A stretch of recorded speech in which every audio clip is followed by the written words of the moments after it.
Hey folks, Dr. McCarthy. I want to welcome you to our Thursday night workshop. I want to congratulate you on being here tonight because this is game-changing, life-changing information.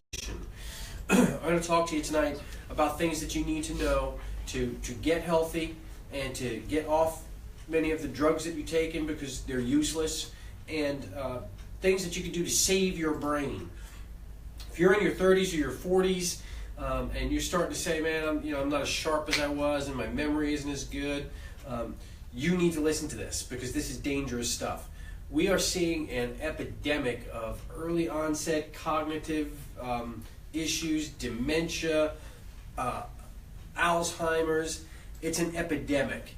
And the reason is people have all these problems going on that don't get addressed for years and years.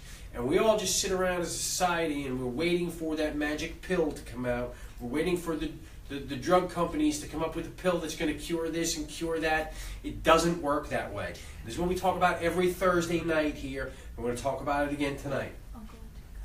There's a couple of things that you need to have healthy brain, healthy nerve cells.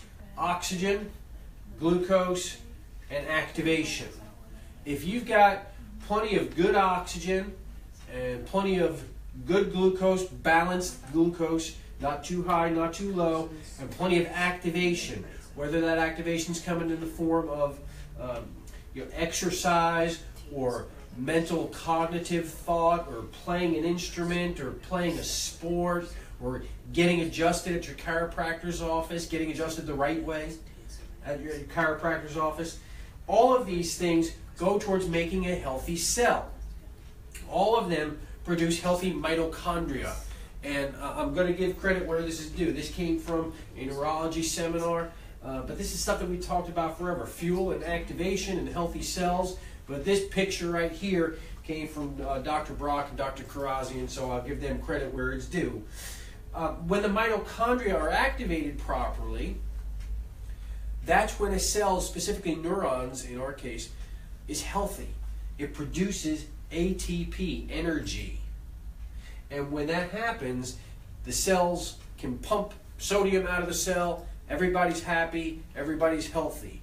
The issue is we live our lives the exact opposite of this.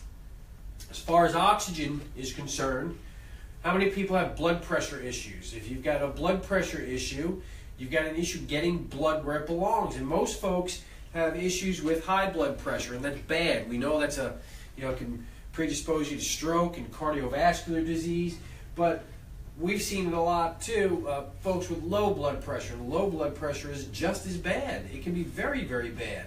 Not enough pressure, you can't get enough blood flow to the brain. That is an oxygen deficit to the brain, and you can start to get mitochondrial dysfunction and cell death. Anemia, is another one. And anemia is very frequently overlooked. In the traditional healthcare system, they'll say if you fit into this normal range, you don't have anemia. And I say that's ridiculous. This is the normal functional range. And this is very strict, but this is where you need to be. And if you're getting up here or you're getting down here, that's abnormal. And we need to look at the whole pattern. Anemia just basically means that your red blood cells aren't carrying oxygen to where it needs to go. That leads to oxygen deficiencies and mitochondria disruption. And then lastly, circulation issues. Poor circulation, same thing. You're not going to get oxygen delivered where it needs to go. In our office, we use oxygen therapy. Glucose. You have to have a steady supply of glucose. Steady. Not too high, not too low. If you have dysglycemia, where it's going too high and too low throughout the course of the day, that disrupts brain cells, it disrupts neurons throughout your body. By disrupting the mitochondria cannot produce energy, ATP. You cannot kick the sodium out of the cell, and the cell just swells up and explodes and dies. And that's bad news, especially when you're talking about someone's brain. Glucose problems, specifically insulin resistance, has been termed the leading cause of Alzheimer's. They call it type 3 diabetes. This is critically important. In our office, we teach people what to eat and what not to eat. And we teach people when to eat. Activation. We talk about this all the time. Exercises. And you should do many different types of exercises. We were talking with a patient today who was saying Tai Chi. I said, Tai Chi is fantastic. So you should also, jog. And you should also lift weights. And you should also do high-intensity interval training. And all of these things put together give your body the most activation it can have, brain and nervous system. When you've got inactivity, and this is the average person who sits at a desk all day at work, and then they go home, crack open a beer, grab a bag of chips, and they sit on the couch. That's inactivity. They wake up the next day and they do it again. They wake up the next day and do it again.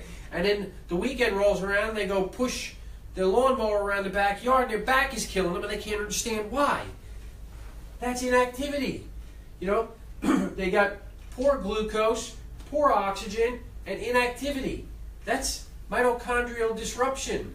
You cannot be healthy that way. Can't produce the ATP, leads to cell death. And then we add in this last piece of the puzzle here, oxidative stress. Things like inflammation, which we get from eating inflammatory foods. Our breads and pastas and rice and cereal, all these inflammatory foods create oxidative stress. Autoimmune issues. Autoimmune issues are a huge problem, yet there's nobody around who's addressing these things. You need to call us if you're dealing with immune system issues. Environmental toxins. Just at the top of my list, because we were talking about the other day, glyphosate, the thing you spray to kill the weeds. You think they wash that off before they give you the food at the grocery store? No, it winds up in your body. How about your neighbor spraying it? You think the wind blows it up your nose? You think that's okay? It's in small parts. It's not that bad. You'll get the uncoupling of the mitochondria. The sodium cannot get expelled. The cell swells. The cell dies. And if you're talking about neurons and you kill neurons, it's bad news. You can't regrow a neuron. Now, in our office, we try to reconnect neurons, but we don't do a very good job of that unless we address these things first. You've got to improve your oxygen supply. You got to improve the food that you're eating. You've got to get activated. You got to remove inflammation, fix your immune system, remove environmental toxins, get your mitochondria healthy, produce energy, kick the sodium out of the cell, and you can get healthy again. We can create new connections between the cells that are still healthy. But every day you do not come into my office, you are getting further and further away from being healthy. You're getting sicker, you're killing more cells, and your cells are just exploding. Your neurons are exploding.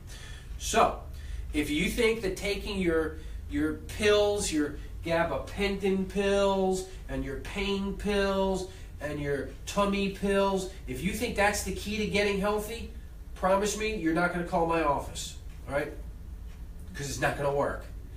If you are sick and tired of taking all these pills and you truly want to get healthy and get off of pills because you are healthy, you owe it to yourself to call. And we do this every Thursday night. I'm offering you free 15 minutes. 15 minutes, you can come and ask me all the questions that you want, and I'll ask you questions, and we'll see if we're a good fit. I'll tell you if I think that we can help you, if we can help you get your life back again, help you get off of some of these pills that are robbing you of your livelihood. If that sounds reasonable to you, you need to call my office, 758-2222. We'll put the information down below in the comment section, and I want you to ask any questions that you might have. Later on tonight, when I get home, I'll check over. If there's any questions there, I'll be more than happy to answer them. Feel free to call my office. I look forward to seeing you. Thank you.